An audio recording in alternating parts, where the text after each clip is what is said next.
And because of that, oh goodness, see? Hey everyone, this is the Marvel Legends Mark 6 from the Iron Man 2 movie series, Authentic and Bootleg. There is actually another release of this figure in the Iron Man Armored Avenger series. The only difference between them is that the missile is blue on that and the one on this Walmart exclusive is kind of greyish. I'm not so sure which one came out first, but yeah, I think the figures are exactly the same except for the colour of the missiles. There is plenty of differences between the bootleg and the authentic. First off, let's start with the accessories. The authentic version comes with the missile launcher. This is a gimmick thingy, so it shoots out the missile with the press of the button over here. The bootleg does not come with that. For the alternate hands, the red on the authentic hands are really consistent throughout the whole hand, but for the bootleg version, the top part over here is obviously brighter compared to the rest of the hand. And this is the same issue for all of these alternate hands, except for the open finger hands that is on the figure itself.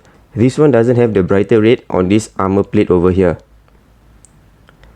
For all of them, the armor plate kind of comes off easily. This is supposed to be glued to the hands, but it comes off real easy.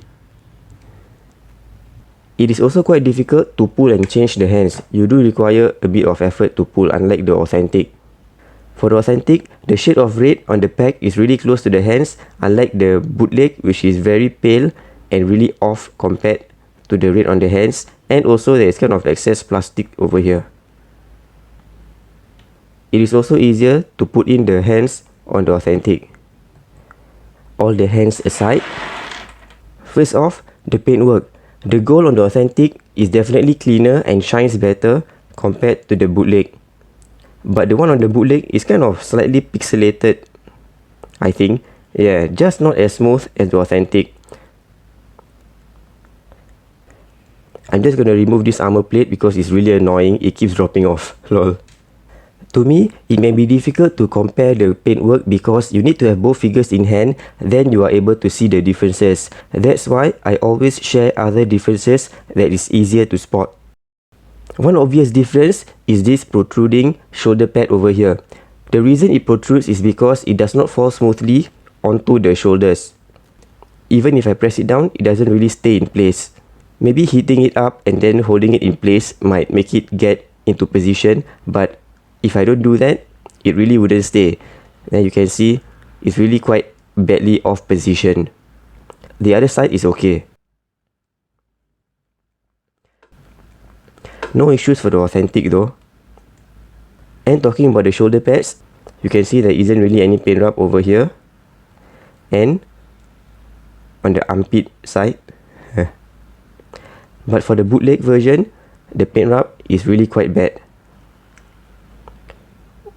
Okay, over here you can see that the inner side here is more pale, and on the bottom, see the quality of it, the excess plastic, and also the paint rub. Same goes for the other side of the bootleg. Look at that. And with the arms up, you can also see this torso over here that is kind of not glued well together. I'm not sure whether this is a consistent thing between all the bootlegs, but for the one that I have, the torso is really not glued well together on both sides of the figure. And because of that, oh goodness, see? I just broke the figure. Let me just put it back. Okay, I got to be careful when I want to lift up the leg. I wanted to bring up the leg like this to show you the crotch area, that there is also a gap over there. And then I accidentally broke it just now. So yeah, it's actually quite fragile. No wonder the joints are very loose. There you can see that the legs are really flimsy. Probably because of the poorly glued torso of the bootleg. For the authentic, no such issue. You can see that the torso is seamlessly glued together. There is a slight gap at the crotch area over here, but the figure is still quite solid. It's not fragile like the bootleg. One of the things to look out for a bootleg is always the elbow joints.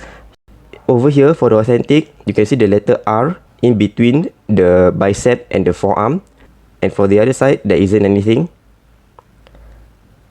But for the bootleg, it isn't a letter R, but there is kind of a circle kind of engraved in between. And same goes for the other side. One thing about the neck hinge is that the notch of the bootleg is really obvious. Now you can see that the notch is really big when I push the head forward, but for the authentic, even when I push the head forward, you can barely see the notch. And for the authentic, it's really difficult to pull out the head. I've tried it just now. For the bootleg, it is possible to pull out the head, and you can see that the pack is really pale, and also excess plastic over here.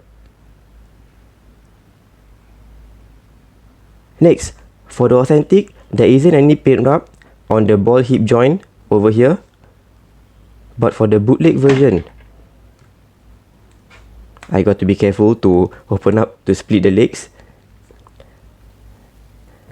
You can see that the paint rub on the ball hip joint over here is really quite bad. At the knees, for the bootleg, you can see the gap at the hinge joint over here. Not so much for the other side, but for the left knee, it's really quite bad. For the authentic, however, there isn't much gap. It's really quite seamless.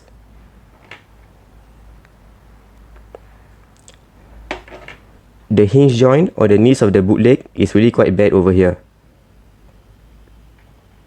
And lastly, if you notice, for my bootleg, the right foot is okay, but the left foot is really slanted and it cannot be adjusted. Yeah, it is just like that. For the authentic, definitely not a problem. The feet are not slanted. And it also articulates better as compared to the bootleg. And just to share, there is this gold part over here, but there isn't on the authentic. But that's because on the authentic version of the Armored Avengers series, there is a gold at that part. But for the Walmart exclusive Iron Man 2 movie series, there isn't. So for this Iron Man Mark 6 bootleg, it's really poor quality. You saw the many differences that I shared. Even though this is cheap, I don't think you should even bother thinking of getting it. This is one of the cheaper bootlegs that I came across. I think it's only about like 10 bucks. But yeah, the quality wise is really bad. It's really flimsy, and you saw how the torso cracked when I tried to move the legs. And even the shoulder pad doesn't fall onto the shoulder nicely. Thanks for watching. Do check out my other comparison between the Iron Man Mark 4. And if my comparison helps, do hit the subscribe button to stay tuned for more comparison videos.